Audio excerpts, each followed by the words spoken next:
Le livre de ce vendredi est l'œuvre d'un acteur, réalisateur et producteur avec les riffs d'un Moroccan rebelle aux éditions Amalté. Sofiane El Khalidi ajoute une autre corde à son arc. L'artiste s'y dévoile et nous parle sans retenue de son parcours, de ses illusions et autres désillusions, mais aussi de ses multiples espoirs et de ses ambitions toujours aussi intactes, de sa naissance dans sa ville d'Agadir à son rêve américain. Tout y passe avec parfois beaucoup de tendresse, mais aussi une intense violence dans un esprit rock et punk. Sofiane El Khalidi qui nous a rejoint sur le plateau d'Infosoir Week-end. Bonsoir, ravi de vous accueillir. Alors, dans cet ouvrage, je les ai comptés, vous proposez 151 textes écrits à vif et sur le vif. Cela donne le sentiment que cet ouvrage était pour vous une question de vie ou de mort. Est-ce que je me trompe ? En fait, le besoin d'expression est vital pour moi depuis que j'étais petit.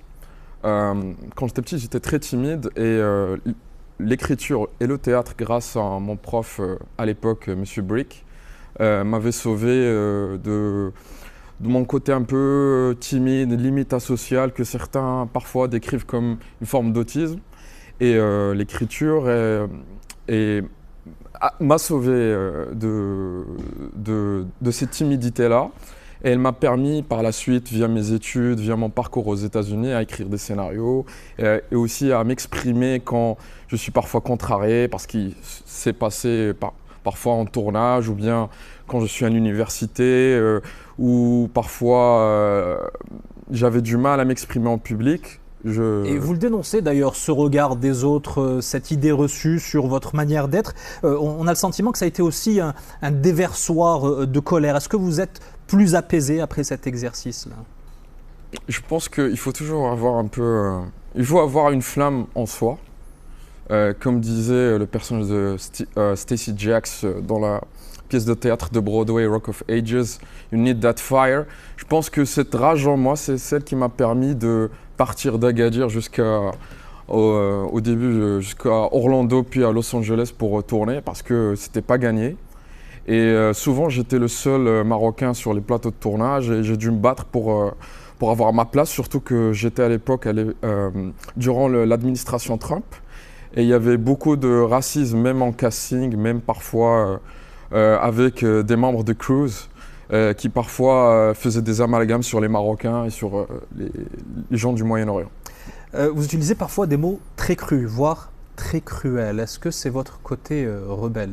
Je précise, il faut être majeur pour lire votre ouvrage. Il y a beaucoup de belles choses sur certains textes conseillés, recommandés aux plus de 18 ans. Oui, exactement. En fait, moi j'ai grandi en écoutant les Nine Inch Nails, Lenny Kravitz, Metallica. J'étais très influencé par les textes de Jim Morrison. C'est comme ça que j'ai appris à parler en anglais. En fait, je traduisais les paroles de grands auteurs comme Charles Bukowski et d'autres. Donc pour moi, que je sois cru ou pas, il y a des rappeurs qui sont beaucoup plus crus que moi, je pense. Et pour moi, j'ai jamais calculé quand j'écris un texte. C'était instantané, intuitif. Parfois, c'était mal écrit. Parfois, il y avait des fautes d'orthographe. Parfois, c'était pas structuré, mais c'est ce que je ressentais à ce moment-là. Et ça a été relu et corrigé. À contrario de ces textes assez crus, il y a d'autres textes qui sont plus doux, plus attendrissants, notamment lorsque vous parlez des parents, en particulier de votre mère, lorsque vous parlez de votre marocanité. Qu'est-ce que ça représente pour vous ? Ouais, j'ai parlé de ma mère, ma grand-mère et aussi mon père. En fait, les premières personnes qui ont cru en moi, malgré tous les obstacles, c'est papa et maman. Papa m'a introduit au cinéma malgré qu'il voulait que je sois un médecin comme lui. C'est lui qui m'a emmené voir les films de Clint Eastwood, Paul Newman, Steve McQueen depuis tout petit. C'est lui qui m'a aidé à financer mes études, même si j'ai eu une bourse d'excellence pour aller étudier aux États-Unis. J'étais le premier Marocain à avoir une bourse d'excellence pour aller étudier à Full Sail. Maman aussi, elle m'a apporté sa générosité, son humilité. Moi, je voyais ma mère, elle a bossé 40 ans dans le service public, elle était infirmière, je la voyais chaque jour partir parfois juste donner des médicaments à des gens dans le besoin, dans des quartiers très difficiles d'Agadir.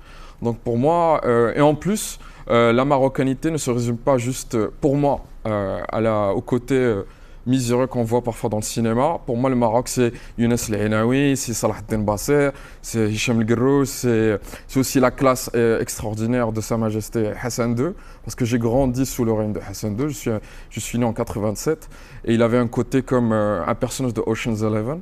Donc pour moi, le Maroc, c'est pas juste les paysages désertiques, le côté, comme parfois qu'on décrit dans les médias un peu tiers-monde. Non, c'est un pays fort, avec une forte culture et même une grande inspiration rock. D'ailleurs, on a inspiré les Martin Scorsese, les Rolling Stones, les Lenny Kravitz quand il est venu à Mawazine. Donc voilà quoi. C'est dire si ça ne vous arrête pas. En tout cas, il y a beaucoup de choses décrites. En quelques mots, ce sera ma dernière question. Mon texte préféré, c'est Parler à Dieu. C'est page 189. Et vous lui demandez à la fin, c'est le dernier vers, suis-je assez humain pour qu'il me pardonne? Est-ce que vous avez la réponse? Je pense que je n'aurai jamais la réponse jusqu'à mon dernier souffle.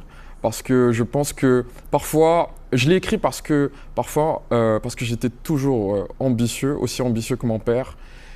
Parfois, on fait des choix, parfois sans le faire exprès. Parfois, peut-être j'ai fait du mal à des gens.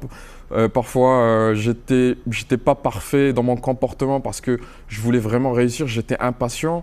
Mais j'espère juste au fil des ans d'être une meilleure personne et pourquoi pas être un jour un papa respectable et respecté et laisser une petite trace, même infime, dans le cinéma ou bien dans la musique ou dans la littérature à travers cet ouvrage. Merci beaucoup Sofiane El Khalidi. Les riffs d'un Moroccan rebelle, voilà, à lire absolument dès qu'on a plus de 18 ans. Direction, merci beaucoup d'avoir été